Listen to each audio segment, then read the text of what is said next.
10월 둘째 주 그룹 큐티 나눔입니다. 제목은 말씀의 발견입니다. 요시야 왕은 26살에 성전을 보수하다가 율법책을 발견하게 됩니다. 이후 요시야와 유다 왕국은 하나님의 말씀을 따라 새로운 삶과 새로운 국가로 개혁이 됩니다.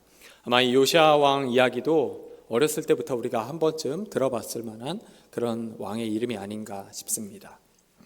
저는 이 말씀을 준비하다가 가장 눈에 띄면서 약간 심장을 울리는 표현이 있었는데 22장 2절을 보면 이런 표현이 등장을 합니다. 요시야가 여호와 보시기에 정직히 행하여 그의 조상 다윗의 모든 길로 행하고 좌우로 치우치지 아니하더라.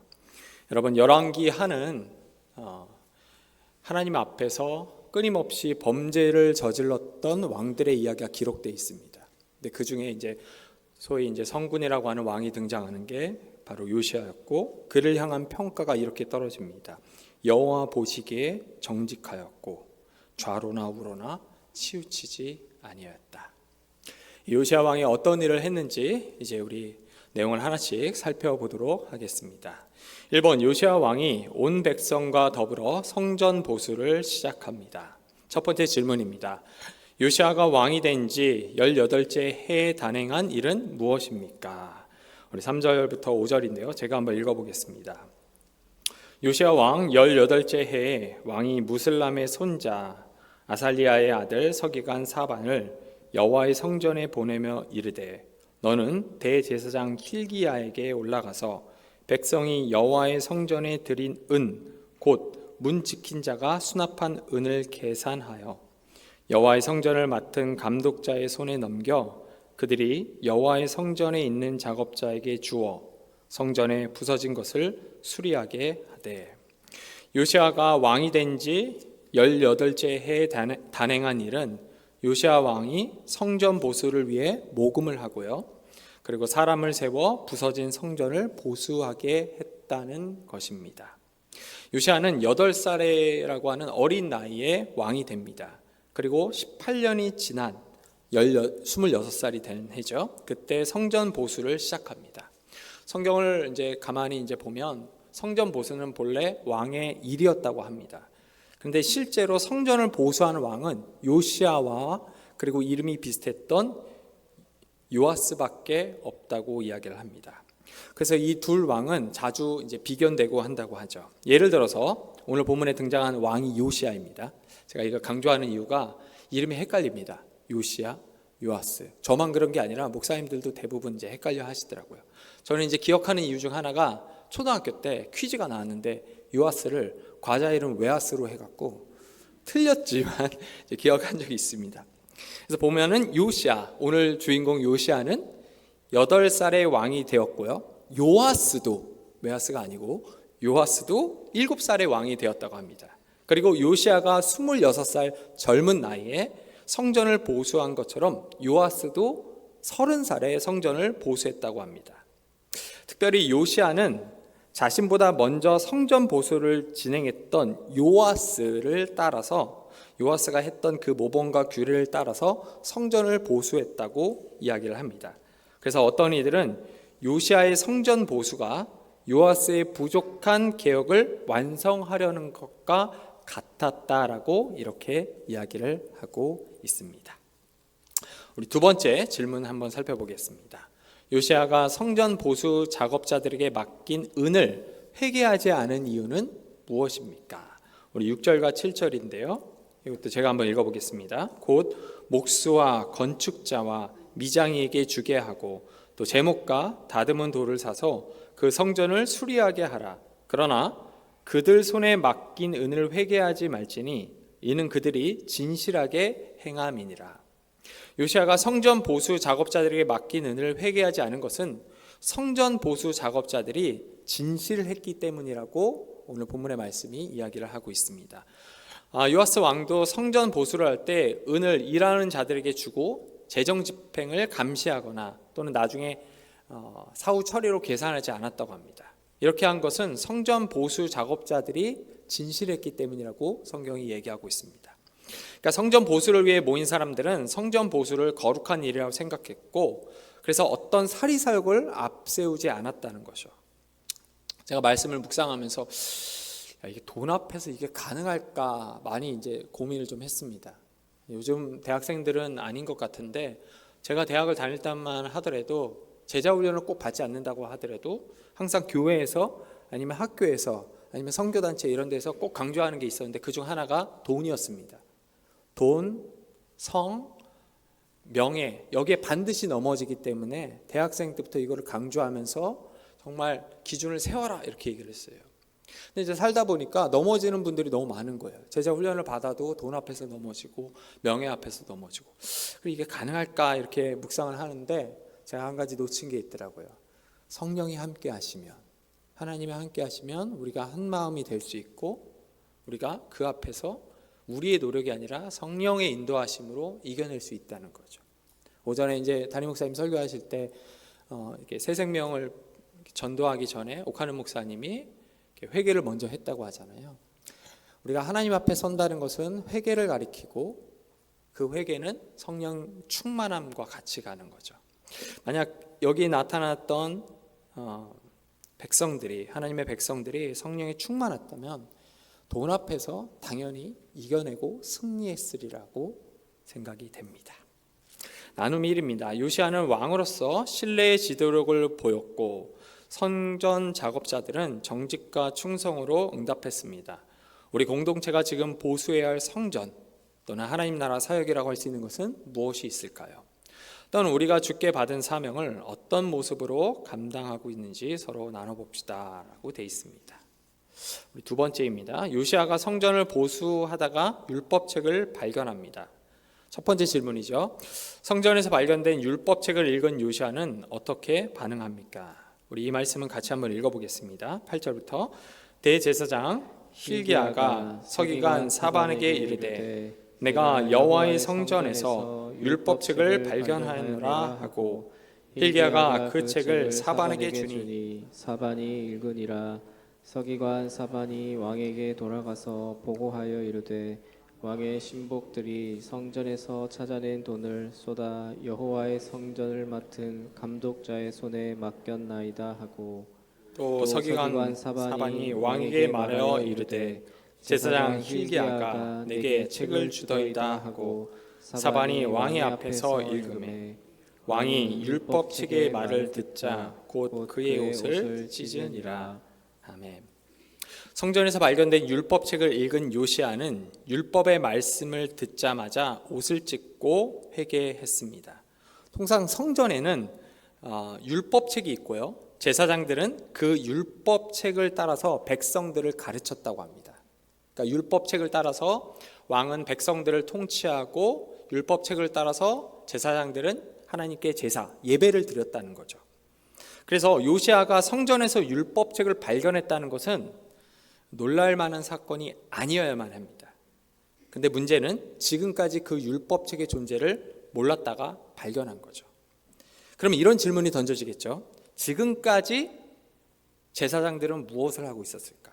그리고 역대 내 아버지, 할아버지, 역대 왕들은 지금까지 어떻게 통치를 했던 것일까? 이런 생각이 딱 드는 거죠. 하나님의 말씀이라고 해서 펼쳐놨고 하나님의 말씀이라고 해서 우리가 듣고 제사를 드렸는데 보니까 하나님의 말씀이 없었던 거예요.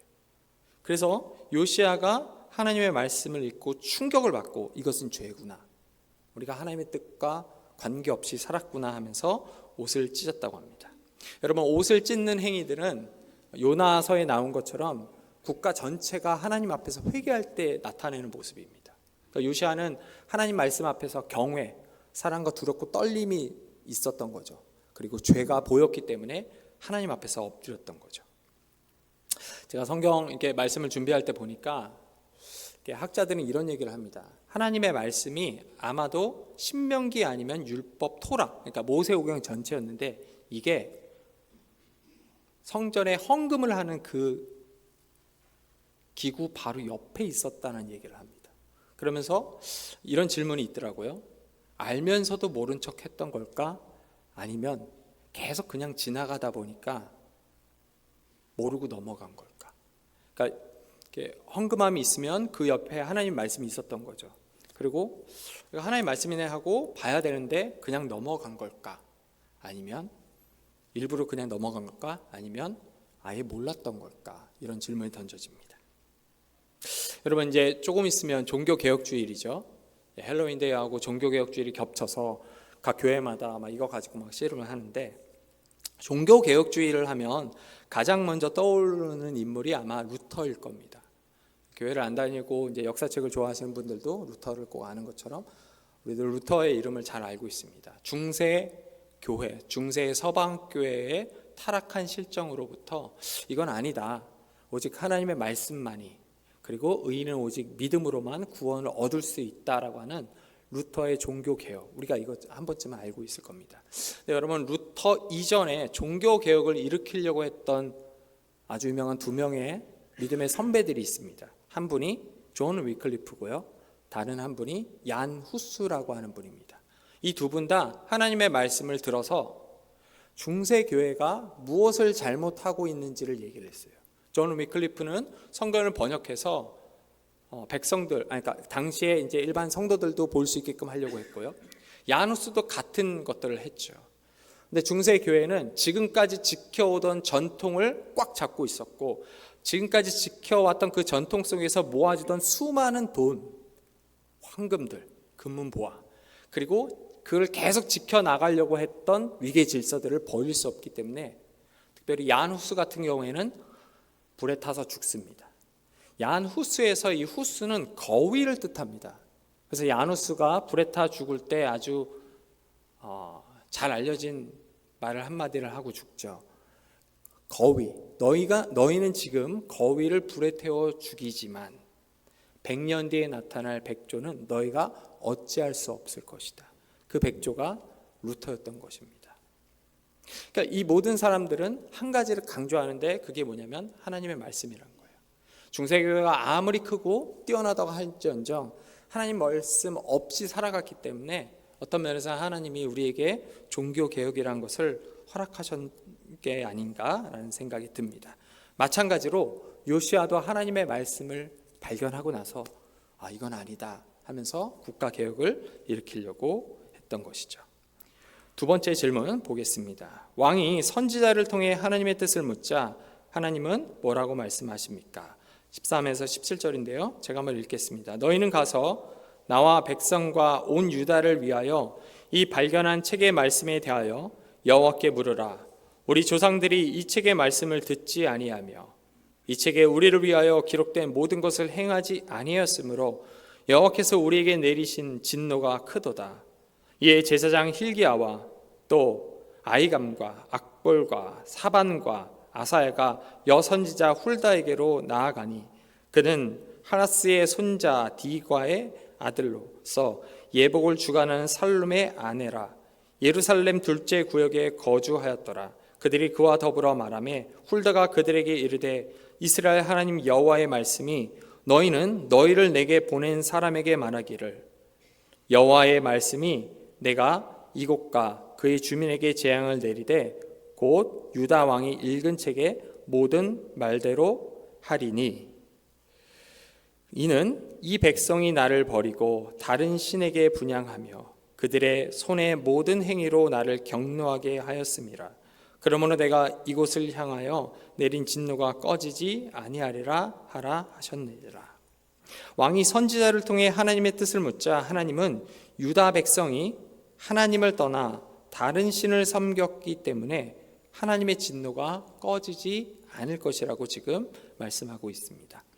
요시아는 율법책이 사라진 시대에 유다가 했던 반율법적인 행위들에 두려워하면서 하나님이 어떤 계획을 갖고 계신지를 알고 싶어 했습니다. 그래서 요시아는 율법책을 성전 지도자들에게 주었고 성전 지도자들은 여선지자 훌다에게 묻고 훌다는 하나님의 뜻을 이렇게 전합니다. 유다 백성이 하나님을 버리고 다른 신을 섬겼기에 여호와께서 이 율법책에 기록된 대로 유다를 심판하실 것이다 라고 되어 있습니다. 우리 세 번째 질문 보도록 하겠습니다. 특별히 하나님이 요시아 왕에게 전달한 말씀은 무엇입니까? 특별히 하나님이 요시야 왕에게 전달한 말씀은 왕이 하나님 말씀에 겸허히 반응하며 회개했기에 조상의 묘실에 들어갈 수 있는 복을 받을 것이며 유다의 멸망을 직접 눈으로 보지는 않을 것이라고 되어 있습니다. 하나님은 요시야에게 너는 유다의 멸망을 보지 않을 것이라고 말씀하셨습니다. 실제로 요시야는 애굽 왕 느고가 아수르를 치려고 북상할 때 이를 막고자 묵깃도에서 전투를 벌이다가 죽게 됩니다. 이때 요시야의 나이가 39이었다고 합니다. 그래서 사람들은 너무 어린 나이에 요시야가 요절을 했다고 안타까워하기도 한다고 합니다. 하지만 다른 편에서 보면 하나님께서 요시야에게 했던 말씀, 너가 유다의 멸망을 보지 않을 거라고 하는 그 말씀, 그 약속이 성취되었다고 할 수 있죠. 요시야는 하나님의 율법을 발견하고 나서 개인적 회심에서 끝나지 않고 유다 공동체 전체가 하나님 말씀에 엎드려 회개하도록 인도를 했습니다. 그리고 이런 이유 때문에 하나님은 요시야에게 은혜를 베풀면서 유다의 멸망을 보지 않는, 어떻게 보면 하나님의 은혜의 선물을 주었던 것이라고 할 수 있습니다. 우리 나눔입니다. 요시야 왕은 말씀을 듣자마자 회개하며 옷을 찢었습니다. 왕은 말씀을 흘려 듣지 않았고 진실한 마음으로 겸손하게 반응했습니다. 혹시 우리 성경 묵상이 말씀을 깨닫는 수준에서 멈춘 것은 아닌지, 또 말씀을 삶 속에서 구체적으로 적용하는 방법에 대해서 한번 나눠봅시다. 나눔 3입니다. 요시야 왕은 자신이 들은 말씀을 공동체와 함께 적용했습니다. 말씀을 개인적으로 묵상하고 실천하는 것도 중요하지만 공동체와 함께 나누고 적용할 때 온전한 실천이 이루어질 수가 있습니다. 우리가 말씀을 공동체 속에서 어떻게 나누고 적용하는지 이야기해 봅시다 라고 되어 있습니다. 오늘 말씀의 결론을 조금 한번 내려볼까 합니다. 요시야 왕 이전의 왕들은 하나님의 말씀 없이 백성들을 통치하고 제사를 드리게끔 했던 사람들이었습니다. 그리고 아마도 백성들은 그런 왕들을 보면서 칭찬도 하고 아마 존경도 했겠죠. 하지만 그들의 통치 그리고 제사는 결국 하나님 뜻과는 전혀 관계가 없는 것이었습니다. 이런 점에서 오늘 본문의 말씀은 하나님의 말씀대로 살아가는 것이 제일 중요하다는 것을 우리에게 강조하고 있다고 할 수 있습니다. 여러분, 이제 한 주가 시작되었습니다. 지금 여러분의 손에 들려있는 이 하나님의 말씀을 여러분 많이 읽는 게 가장 중요합니다. 요즘은 과거에도 그랬지만 요즘은 더 쉽게 좋은 설교 또 흥미로운 성경 공부 영상도 쉽게 구해서 많이 듣곤 한다고 합니다. 그래서 정말 쉽게 하나님의 말씀을 배울 수 있습니다. 그런데 실제로 이 하나님의 말씀, 기록된 이 하나님의 말씀을 읽는 사람들은 거의 없다고 해요. 제가 설교 시간에 한번 얘기했는지 기억이 잘 안 나는데, 제가 이 하나님 말씀 읽는 것과 관련해서 저에게는 그 한 가지 아주 중요한 충격적인 경험이 있습니다. 오래전에 미국에서 이제 버거킹에서 성경을 읽는데 미국인 친구가 한쪽에는 한글, 한쪽에는 영어로 된 성경을 줬어요. 그래서 늘 그랬던 것처럼 성경을 읽고 있었거든요. 근데 어떤 미국 할아버지가 오시더니만 저한테 물으시는 거예요. 이게 성경이냐고. 제가 성경이라고 했더니만 제 손을 이렇게 붙잡더니만 막 뭐라고 얘기하시면서 너무 고맙다고 하면서 100불을 주시는 겁니다. 아시는 분은 아시겠지만 미국에서 100불은 단지 우리나라 돈 10만 원 이렇게 주는 게 아니라 큰 의미가 있습니다. 100불은 정말 큰 의미가 있어요. 제가 그게 어떤 의미인지 몰랐는데 시간이 많이 지나고 나서 이제 알게 됐어요. 미국도 너무 많이 세속화돼 갖고 하나님의 말씀을 읽는 사람들이 없어진 거죠. 그런가 하면 몇 해 전에 제 선배가 미국에서 목회를 하는데 똑같이 성경 말씀을 읽고 있는데 어떤 미국 할아버지가 오시더니만 100불을 똑같이 주신대요. 그러면서 하는 말씀이 너무 귀하다고. 여러분, 오늘날 우리는 쉽게 하나님의 말씀을 접할 수 있습니다. 근데 의외로 이 하나님의 말씀을 실제로 읽는 사람은 없습니다. 요시야가 하나님의 율법, 하나님의 말씀인 율법 앞에서 회개를 했던 이유는 살아계신 하나님의 말씀을 자기의 두 눈으로 읽었기 때문입니다. 여러분, 하나님의 말씀을 많이 읽으셔야 됩니다. 제가 학교 다닐 때에도 교수님이 그런 얘기를 많이 하세요. 신학 공부하기보다도 하나님의 말씀을 두 눈으로 읽으면서 하나님의 마음이 무엇인지를 먼저 깨닫고 그 하나님의 마음을 깨달은 상태에서 공부를 해야 된다고. 여러분 마찬가지죠. 하나님의 말씀을 읽으셔야 됩니다. 하나님의 말씀을 읽으면서 하나님은 어떤 마음이신지, 하나님과 나의 관계는 어떠한지를 먼저 찾고, 그렇게 해야지만 하나님 앞에 나아가 우리가 요시야처럼, 또 우리 믿음의 선배들이 그랬던 것처럼 마음을 찢고 회개할 수 있습니다. 가장 중요한 것은 하나님의 말씀을 먼저 들어서 내 두 눈으로 읽으면서 하나님의 마음을 살펴보는 거라고 할 수 있습니다. 우리 모두 그렇게 하나님의 말씀을 가까이 하며 한 주 동안 승리하기를 주님의 이름으로 소망합니다.